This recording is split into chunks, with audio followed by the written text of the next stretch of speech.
Hello, good evening, everybody. And once again, a very warm welcome to one more session on psychology. Happy to meet you all in our live session today. In today's session, we will be talking about theories of motivation. This is our part two of our series on motivation. For all those of y'all who have joined us today for the first time, let me introduce myself and let me tell you a little about these online sessions that we are having. I am Dr. Zarin Sethna. I am a clinical psychologist and have been an associate professor of psychology for more than 3 decades. I now conduct online sessions on psychology so that I can reach a large number of students. So far, we have had our sessions on careers and specializations of psychology. We have spoken about the theories of memory, theories of forgetting. We have spoken about types of motivation. We have spoken about cognitive dissonance theory, one of the most foundational theories of understanding behavior. So, we try to have one live session every week. And continuing with that series, today is part two of our series on motivation. In our earlier series, in our previous series on motivation part one, we tried to understand exactly what motivation is. Why do we study motivation in psychology? How is it related to behavior? And what are the various types of motives that we have? So, we already had an introductory session. Today, we will be talking about a little more advanced topic on various theories of motivation. So, with that, once again, a very warm welcome, and let's begin with our session today. Give me a minute till I present my screen to you. Right. So, once again, let's start with the basics. What is motivation, right? Let's talk about the definition. So, in very, very simple words, motivation is a need or a desire that directs behavior. Okay.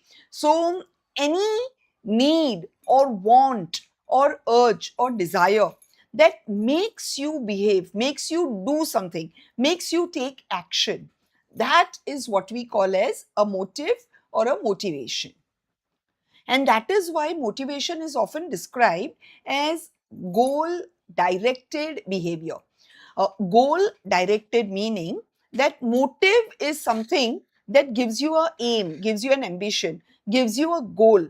And not only is it telling you where to go, it also tells you how to go. So it directs you towards your goal.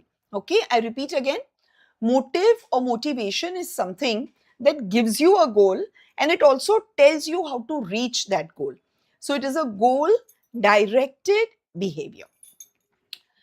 Why do we study motivation in psychology? Because after all, psychology is a science of human behavior.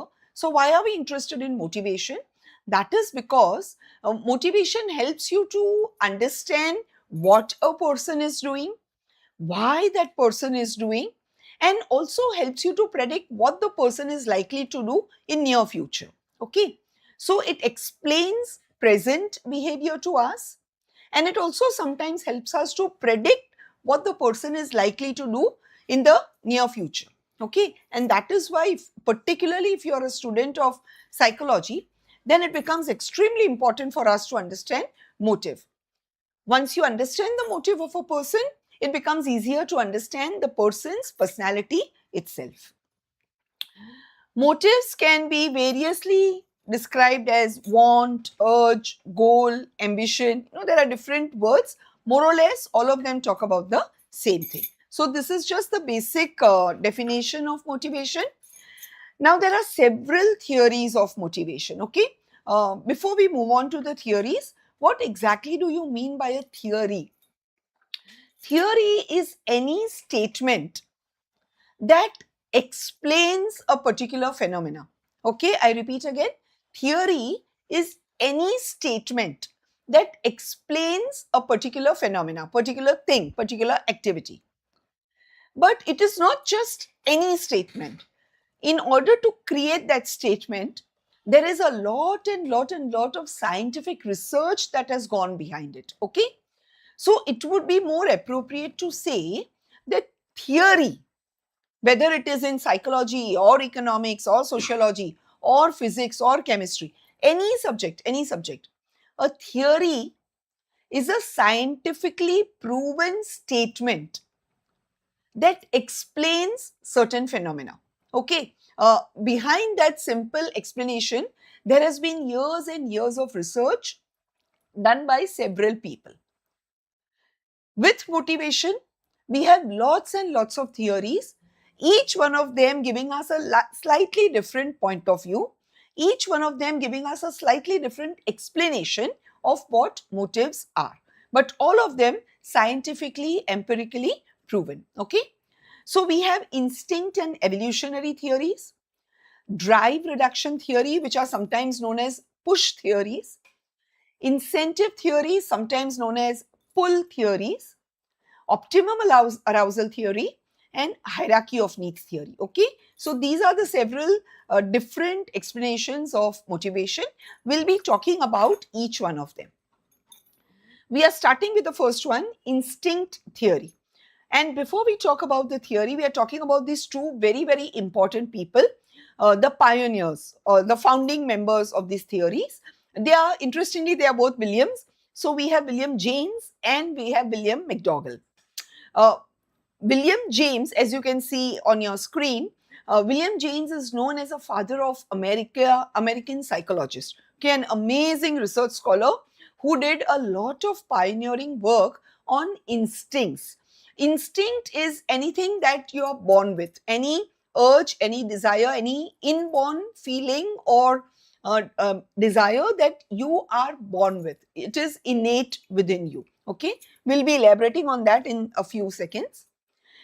Along with William James, we have William McDougall, again a partner in pioneering instinct theory. He was a British social psychologist. Okay, so these two people are responsible for giving us the instinct theory. What exactly does the instinct theory tell us? Instinct theory tells us that all behaviors are driven by innate inborn instincts. Instinct theorists say that every single behavior that a human being shows, it is coming from something that we are born with. It is coming from an instinct, it is coming from a urge, a desire that is innate, that is inborn, something that we were born with. Okay. And because instinct is something that we are born with, we call them as natural tendencies. Okay, it's something which is very natural. Like for example, all your reflex actions. If something enters your eye starts blinking and watering on its own. This is a natural reaction. When something enters your nostril, you sneeze. When something is stuck in your throat, you cough. All these are reflexes. All these are automatic actions. Nobody teaches us that. Nobody tells you to do it. Your body knows what it has to do. Similarly, there are so many other very natural tendencies that we have. Like you can see over here in the diagram out there, if there is a ferocious animal trying to attack you, you don't wait for others to tell you what to do. Very naturally, you would start running because you want to escape that attack. Okay. If someone screams from behind, you show a startled response. It's a natural tendency, right? So all these behaviors, all these examples which I gave you, they are all natural behaviors, natural tendencies, and therefore they are known as instincts. Okay. Now, what is instinct theory saying? Instinct theory says that every behavior that you show is coming from these natural instincts. You were born with these tendencies. And why? Why were we born with these instincts? Because they help us to adapt and they help us to survive. Once again, look at this example in front of you. Suppose there is an animal trying to attack you. Okay. Would you stand there and allow the animal to attack you? No. you would immediately run to safety. Why are you doing that? Because of this strong sense of survival. You want to protect yourself from pain. You want to protect yourself from attack. You want to continue to live, survive, and be healthy. So, this natural tendency to run away from danger is actually helping you to remain safe and survive. Similarly, things like if I'm hungry, I start searching for food and I will eat. If I'm feeling very, very hot, I will search for a cool shade where my body temperature can cool down. If I'm feeling very, very cold, I'll rub my palms and I'll close my arms. That will help me to conserve body heat. All these are instinctive behaviors which will help me to remain safe and help me to survive. Okay? And these are universal. Universal. When I am hungry, I eat. When you are hungry, you eat. When I feel hot, I search for a cool place. When you feel hot, you also search for a cool place. Right? When an animal attacks me, I try to run to safety. When an animal attacks you, you also do the same thing. It's universal. Every human being does that. Okay? So, instinct theory says that because instincts are natural, they are universal also. Every human being experiences it. And the goal, what it is goal directed in the sense, what is the goal?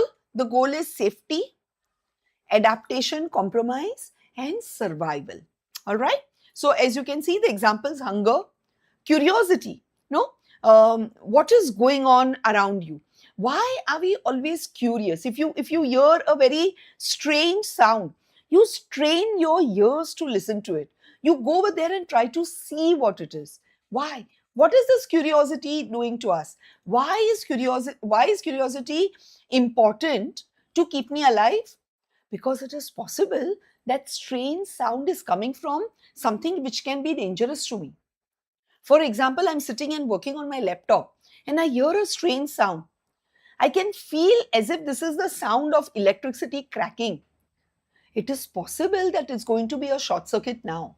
So my curiosity is actually saving my life. Because I'm curious about that sound, I'll go and check the electricity meter and I'll realize, oh my God, it's going to burst any moment and I can shut down that meter. I'm protecting myself. So fear, curiosity, all these instincts actually help us to survive. And that's what instinct theory says in very simple words, that instincts are natural, they are inborn tendencies, and they help us to show behaviors that help us to remain safe and survive for a longer time. Okay. Now, as you can see, instinct theories give a good explanation for a lot of our biological needs. It tells me why I'm hungry or why I'm thirsty or why I want to be safe, why I go in search for heat or cool places. It explains my biological needs, but it doesn't really explain my desire to study, you know, my desire to have friends, my desire for arts and beauty.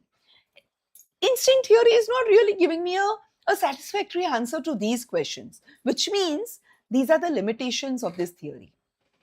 So, do we have a theory which will explain these? Wait for some time. We do. Okay. Let's move on to the next theory, evolutionary theory. Now, irrespective of which subject which student you are of which subject, I'm sure every single person has heard about this very interesting person, Charles Darwin, or rather, Sir Charles Darwin, right? Darwin is the man, the famous man who has given us the evolutionary theory. For all those of you all who are still unaware of Darwin, a little introduction to Charles Darwin. Charles Darwin was one of the first persons to give us a very scientifically strong, solid, empirical evidence, an explanation to explain how human beings became what we are today. So he is the man, and not just human beings, in general, organisms, living organisms around us. Darwin is the man who said that living organism, the living world around us, including plants, animals, birds, insects, human beings, we are all driven by the strong need to survive. Every species want to survive because we want our species to continue. And only if you survive, if you survive longer, you have enough opportunity for reproduction. And if you reproduce, your species continues. Okay. So this survival instinct is one of the strongest instincts in every species. Darwin is also the man who told us about survival of the fittest. He said that if you are strong and healthy, and if you are able to adapt with your physical environment around you, then you have better chances of surviving longer. If you're weak and if you're not able to adapt with the environment around you, chances are that organism will die out faster, which means reproduction chances also reduce and the species will die out. Try keeping an camel in a snow-covered mountain. It has very little chance of surviving in a snow-covered mountain because its body will not be able to adapt to that physical environment. It will probably die out sooner, right? Similarly, pick up a polar bear and put it in a desert. It will probably not be able to adapt and it will die out. Any species which can adapt has a longer chance of survival. Because human beings are physically, we were not very strong. Physically, we were not able to adjust and live in every place. But mentally, we were intelligent. And therefore, we developed technology. So, human beings can live very happily in a desert. We have ACs and coolers. We can live very happily and comfortably in snow-covered areas. We came up with heaters. We can live underwater. We can live in sky. We can even live in space. But that's because of technology. Okay? We develop technology and therefore adaptation for human being is very high level and therefore we can survive in almost any physical environment. Okay? So Darwin tells us, what is Darwin's explanation about motivation? Evolutionary theory given to us by Darwin tells us that all behavior is derived from adaptation. Every single behavior that you show is directed towards adaptation. Take hunger. When I'm very hungry, I'll search for food. Now, in normal circumstances, if you're hungry and if you go in your kitchen and try to search for food, which food will you pick up? If you have choice, if there is a lot of food available to you and if you have a choice, then chances are you'll pick up the food which you enjoy the most, right? Which you love, which you like, right? But suppose there is no choice. Suppose there is just one particular vegetable. You're not very particularly happy about that vegetable. You're not very happy about that dish. But you are hungry. You are hungry and that's the only available food. What will you do? Chances are, and very high chances are, that you will eat it. Why? Because satisfying hunger to remain alive is stronger than your taste buds. Okay? For that period, you adapt, you compromise, literally sacrifice your taste and say, oh, it's okay. I am not very happy with this food, but right now I'm very hungry. So I need this food right now. We do this with everything, not just food, with everything. We keep on adapting and adjusting. You have found a job, you're not very happy with that job, but you need the job, you need money. That job is not really paying you very well. You're not very happy with the work you're doing. Your working atmosphere is not good. But you still need the job, you still need that money, even if it is very less. So till you find something better, chances are you will continue with this job, won't you? Right? So these are examples of adaptation in our everyday life. And that's what Darwin told us, that evolution teaches us to adapt. If you have to continue to survive, you keep on adjusting with your surrounding. And that's what motivation does to you. Motivation is your urge to adapt so that you keep on surviving. Okay? It is based on survival instinct, as Darwin says. Darwin says that motivation is shaped by centuries and centuries and centuries of evolutionary adaptation. For example, Years and years ago, thousands of years ago, when human beings were hunter-gatherers and we were living in forests, just hunting. During those days, when two groups of human beings came face to face, they probably fought. Especially if the food was scanty or water was scanty, then for those resources we fought. Today, today we are living in cities. Today you don't really have shortage of food or water. So today there are less chances two human groups are going to fight for that. But there are still conflicts, aren't there?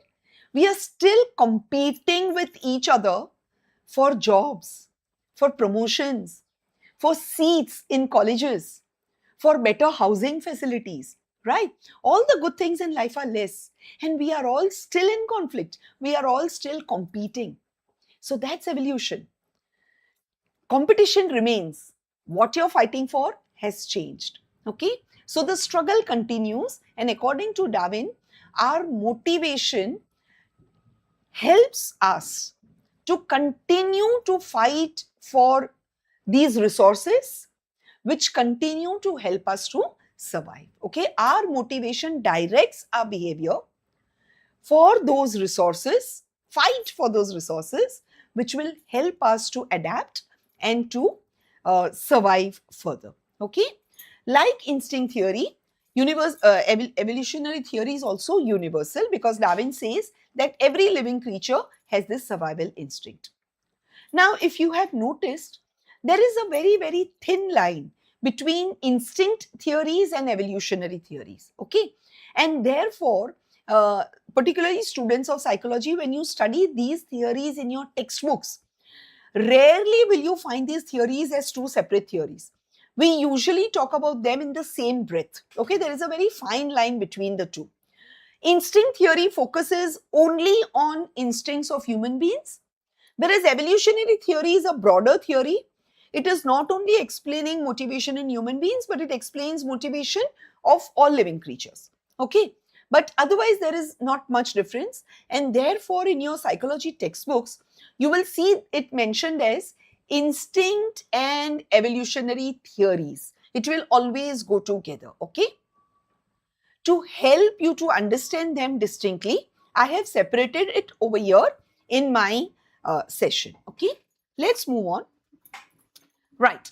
Then we have what we call as the drive reduction theory, or what we call as also the push theory of motivation. The most important person to give us this theory was Clark Hull. Clark Hull talks about, says that motivation arises from needs. Okay, so like we said right in the beginning, we have several needs, we have several wants. Okay, biological needs, the desire for food or for sleep or for water. Okay, so we have biological needs, we also have psychological needs. I would like to have more money. I would like to travel the whole world. Okay, I would like to wear beautiful clothes. Okay, I would like to learn more knowledge, right? So these are all various needs that we have. Now, these needs can be innate or they can be learned. Okay, the examples which I gave you. Biological needs are innate, inborn needs. Okay, I was born with hunger. I was born with need for thirst. I was born with need for sleep. Okay, these are natural desires. But my desire for knowledge, my desire for money, my desire for beauty, my desire to live in a nice house, my desire to have a lovely partner, all these are learned desires. Society taught me about all these wonderful things, and that's why I have these desires now. Okay? So Clark Hull tells us that needs can be born with, like biological needs, or they can be psychological needs. Okay, biological needs are universal, but psychological needs are different for different people. One person has a strong desire for knowledge, another person will have a strong desire for money, third person will have a strong desire for power. Okay, so different people will have different psychological needs. Now, what is a drive? A drive is anything that motivates you, pushes you to take action. I am hungry. That hunger drives, driving, taking you, just like you drive a car and go somewhere. So this drive is taking you, or it is pushing you towards food. Because I am hungry, I go in search of food. Because I want a lot of money, I will take action which will give me money. I will study more. I will try to get good job. I will try to work very, very hard so that I can earn more money. Because I have this drive for knowledge, I want to learn many things. I will spend more time in library, or I will search for more knowledge online. My desire for something is driving me or pushing me to take particular action. And that is why drive reduction theory is a push theory. It says that my needs push me towards fulfilling those needs. Okay? So look at my last line. I have a need for anything. That becomes a drive. That becomes my motivation. That becomes my force. Okay? Which pushes me towards certain behavior. And that behavior will help me to satisfy my need. So I have a strong desire to see the whole world. This will drive me towards a behavior which will help me see the world. So my need for traveling becomes my drive, becomes my motivation. So now I'll try to earn a lot of money, collect a lot of information about how to travel, what is the paperwork required for it. I will require passports, I'll have to apply for visas. Okay, so I will make inquiries about all these things. Then I will take steps one by one.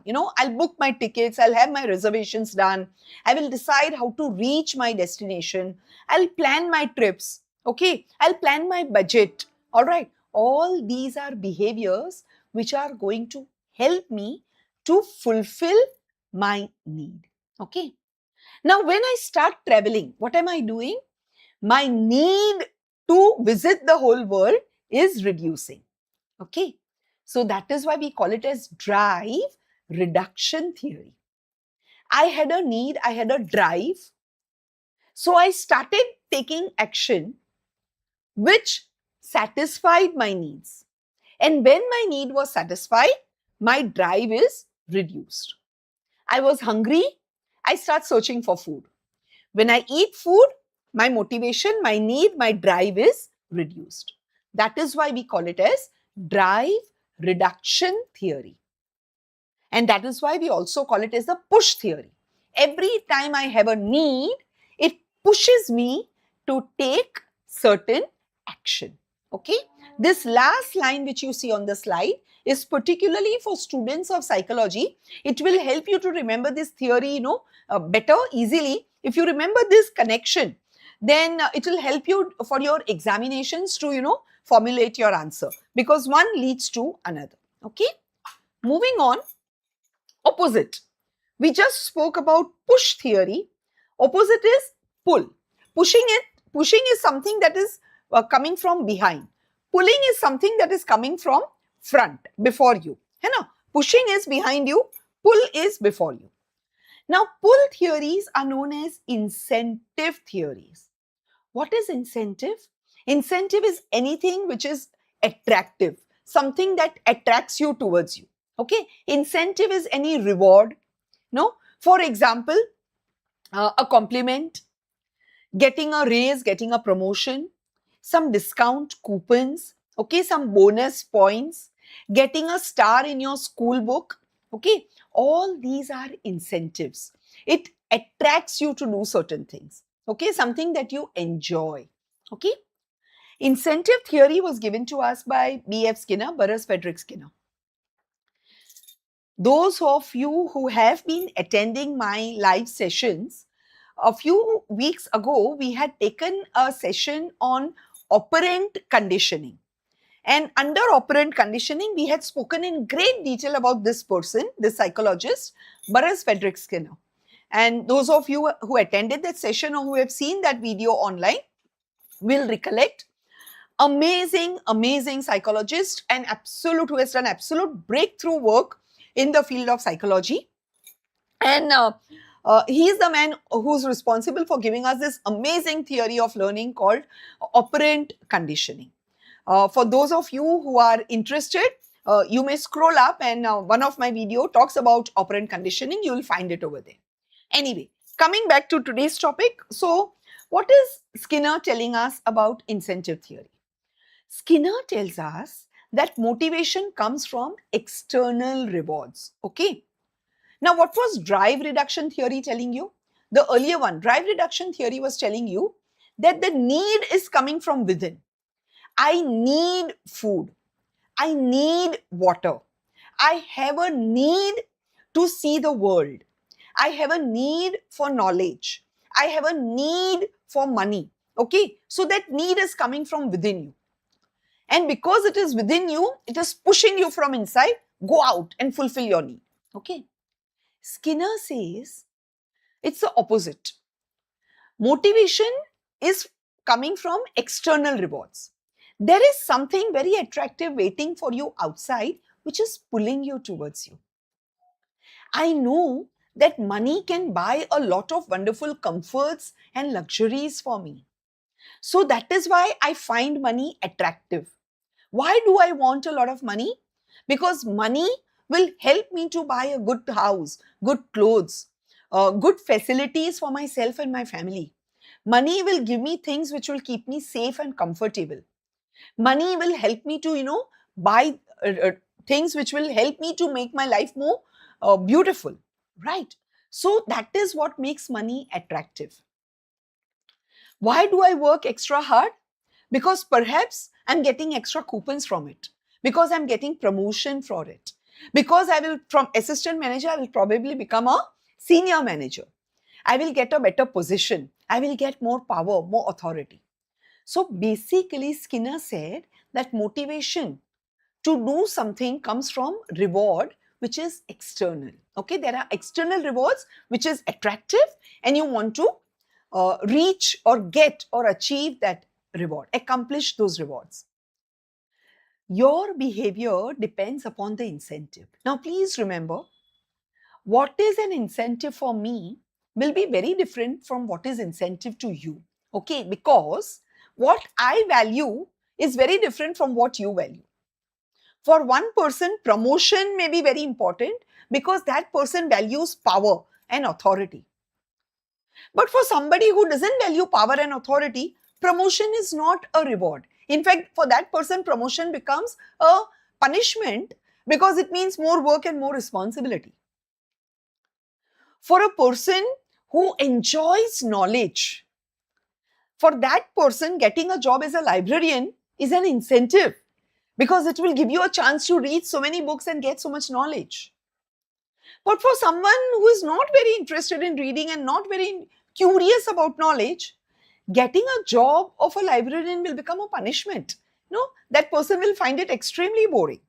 For a person who enjoys outdoor sporty activities, that person is not going to be very happy being a librarian.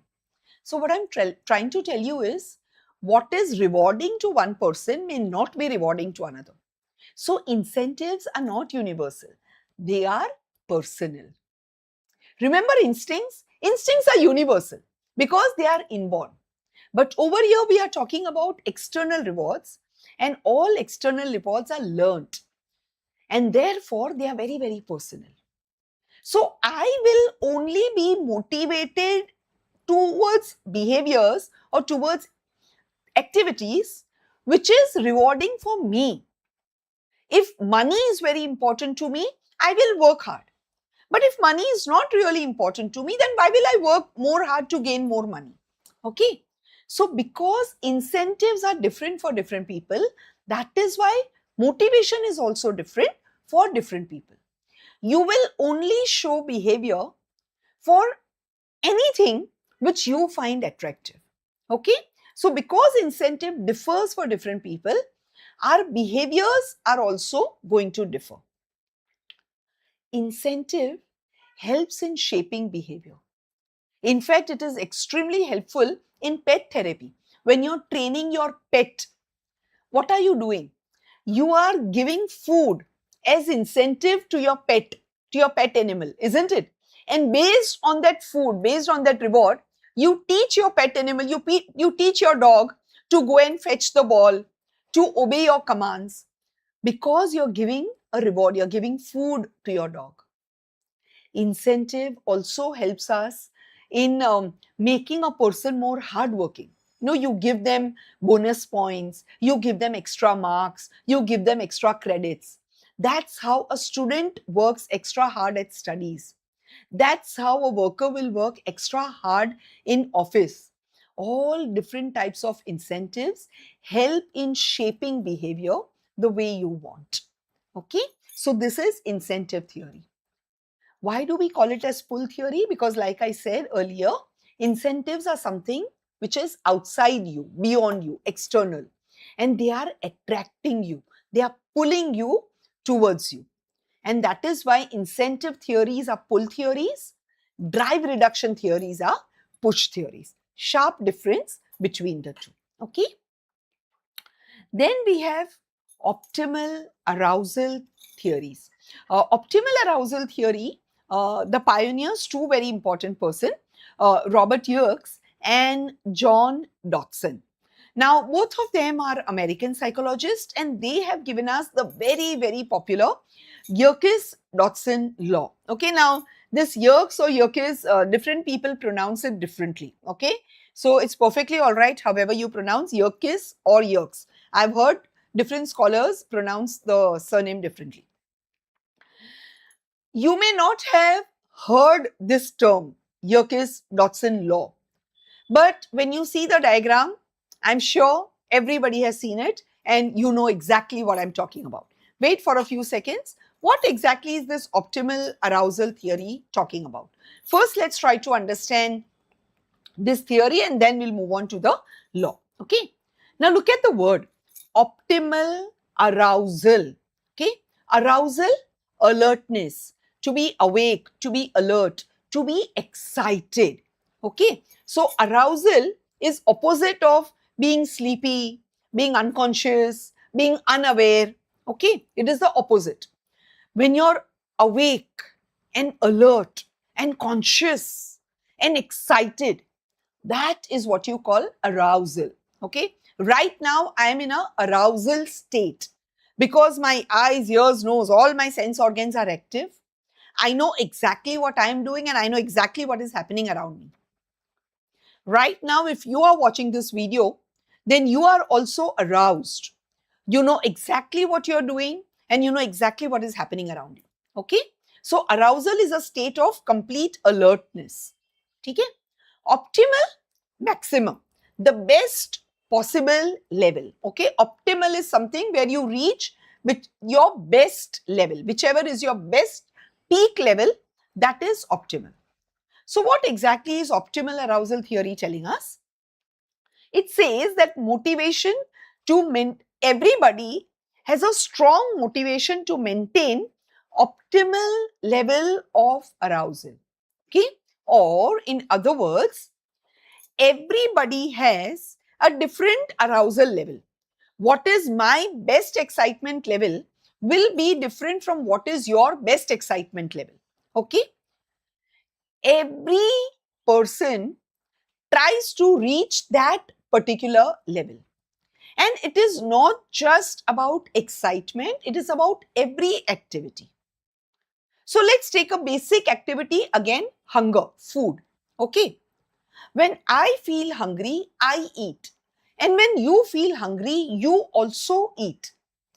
The difference is how much I will eat and how much you will eat. And that difference comes from capacity. It comes from optimal level. So if I am completely satisfied with eating one chapati or one bread, but if you are only going to feel full, satisfied after say 4 chapatis or 4 breads, then my optimal level and your optimal level of satisfaction is different. So if you give me this much food, my need is going to be fulfilled, but not your need. Your need will not be fulfilled. You will need so much. because your level and my levels are different. Okay. Similarly, with different other activities, my idea of having fun and your idea of having fun will depend on optimal level of arousal. I am someone who is very scared of speed and height. So I will probably never catch a running train. For me, that is not exciting. For me, that is scary. I wait for the train to, halt at a platform, and then I board that train. But for somebody who enjoys speed, enjoys risk taking behavior, that person will probably not wait for the train to halt. That person will try to board a running train or, jump out of a running train, because that's the excitement level that person enjoys. So, one person's optimal level and another person's optimal levels are different, okay? And there is nothing right or wrong about it, good or bad about it. It's just a matter of difference, all right? So, what exactly is this theory trying to tell us? This theory says that, for example, when your arousal levels are very low, when your excitement levels are very low, it will lead to boredom and lack of interest, okay? When there is absolutely zero level of arousal, you're absolutely not excited, you're just sitting like that. For how long can anybody sit for too long?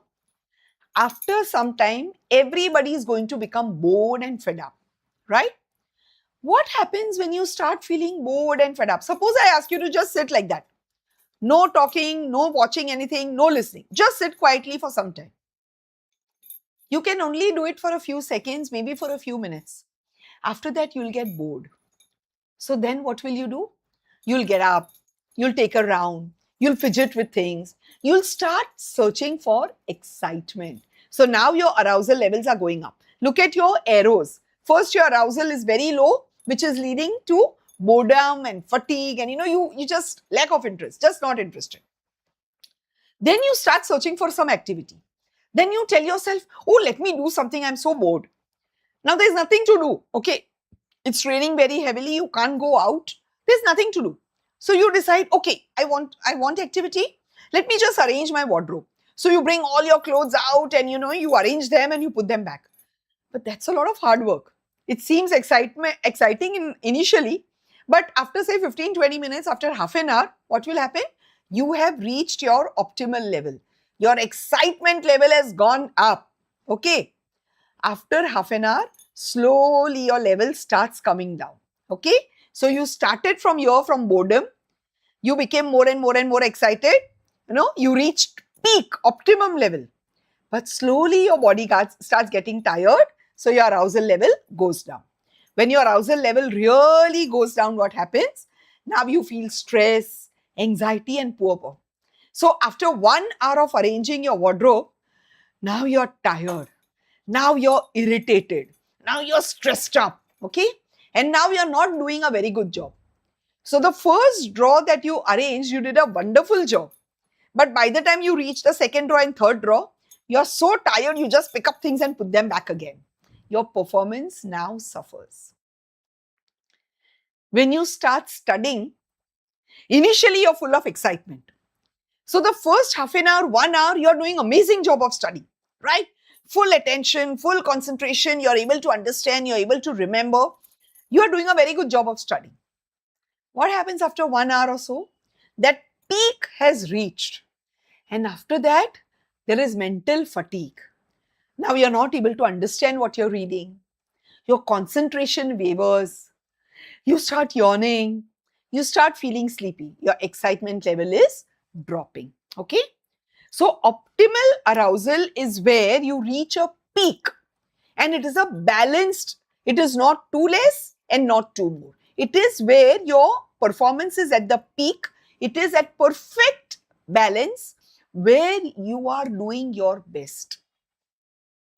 Working adults, those who have a 9-to-5 job, if your office starts at 9 o'clock, it has been seen that our best performance is always in the first few hours, because it's morning, you are excited, you are happy, and your body is full of energy.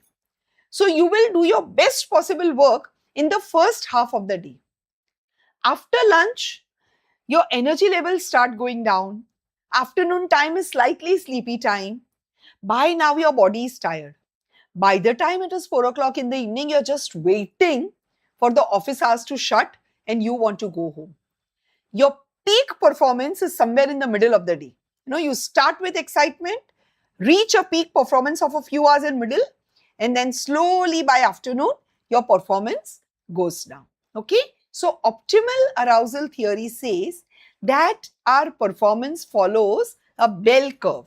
And this is your Yerkes-Dodson law. Okay? Like I said earlier, even if you have not heard about this law, you are definitely familiar with this diagram.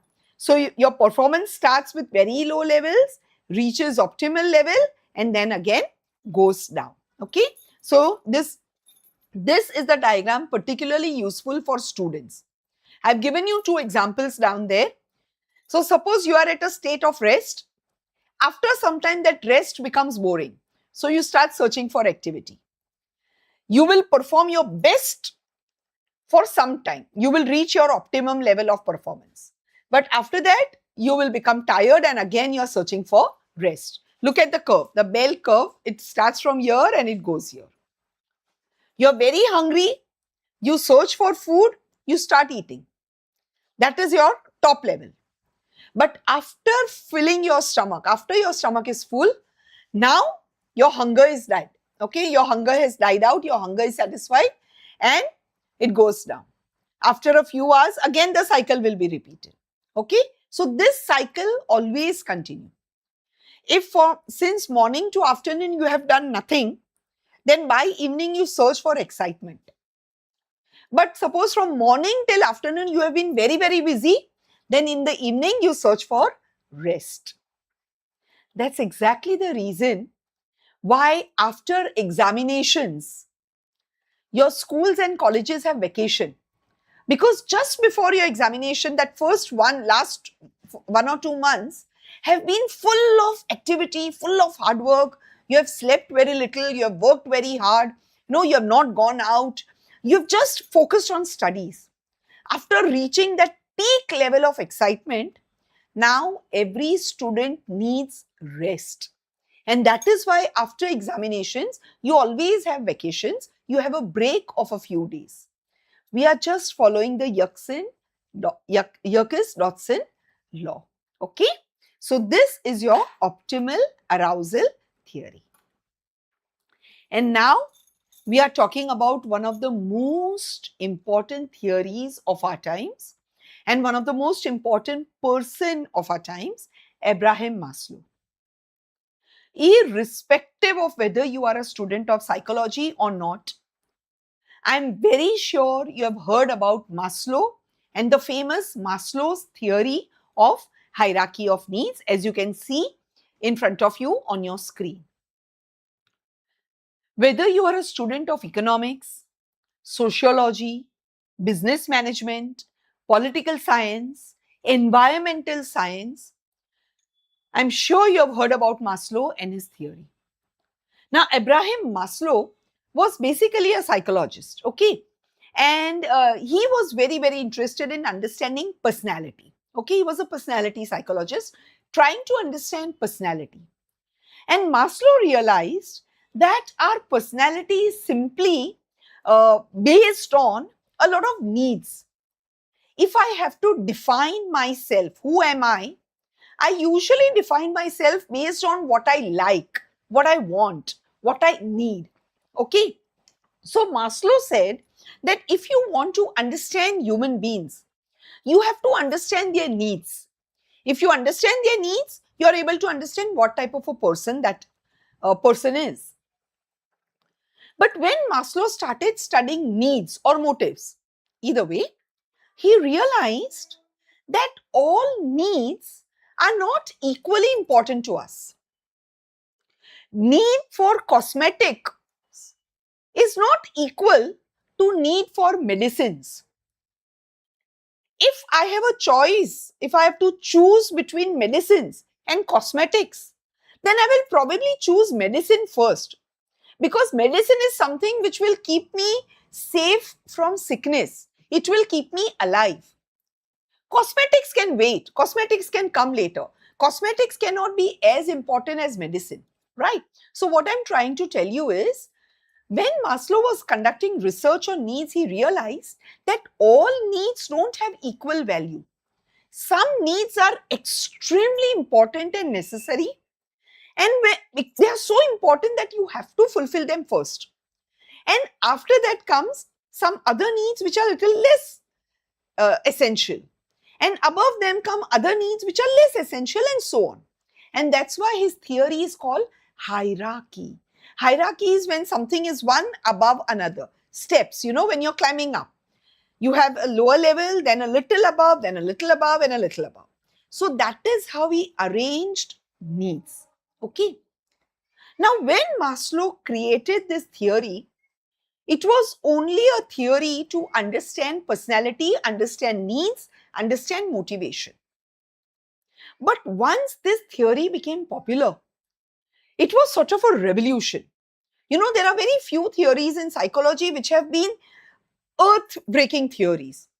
One of such theory was given to us by Festinger, cognitive dissonance theory, 1957 by Festinger. I have conducted in my previous sessions, one of the earlier sessions, I have conducted one entire live session on Festinger's theory of cognitive dissonance. Again, it was one of those theories which brought about huge revolution in the world of human behavior, understanding human behavior. Same thing happened with Maslow's theory of hierarchy of needs. When he came up with this hierarchy of needs, psychology, of course, benefited out of it. But we realized that it is so wonderful, it helps us to understand human behavior so well that it is applicable in understanding political behavior of a person, sociological behavior of a person, economic behavior of a person.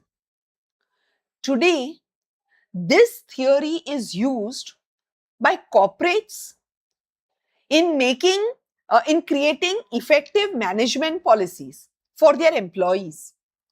This theory is used by governments all over the world in coming up with policies for their countries, that environmental policies or political policies or economic policies.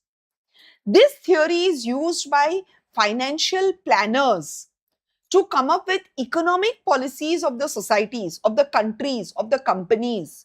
Okay. So this theory today has a very, very wide range of applicability. And because this theory is so important and has such a wide scale, applicability, I have decided to keep a separate session only explaining Maslow's hierarchy of needs. So next week when we meet for our next live session, we will be devoting that session only to Maslow's hierarchy of needs. We'll be talking about this theory in great detail in our next live session. For today, we have spoken about the various theories of motivation. So in my last week's session, we did basics of motivation, where we spoke about definition of motivation and type of motivation. Today, we spoke about theories like instinct and evolutionary theories of motivation. We spoke about push and pull theories of motivation. Push theories are drive reduction theories. Pull theories are incentive theories. We spoke about Yerkes Dodson law, the optimal arousal theory of motivation. And we have introduced this very, very important theory, hierarchy of needs or hierarchy of motivation. In the next session, in next week, we will be talking about Maslow and his theory. So I'll be seeing and meeting all of you all in our next session. Thank you very much for attending today. And if you're watching this video later on, if you have not joined us in the live session, but if you still have certain comments or queries, please feel free to mention it in the comment section and I will be very happy to resolve your queries. Okay. Thank you very much and have a happy evening, all of you. Take care and see you in the next session. For more tips on mental health and well-being, you can also follow me on any of these social media handles where I keep posting reels on various aspects of mental health, well-being, and psychological disorders. Okay, so if you are interested in areas of mental health, you can follow me anywhere over here. If you're enjoying these live sessions, then you can press the notification button on your YouTube so that you do not miss our next sessions. With that, thank you very much. Everybody, stay happy and stay safe.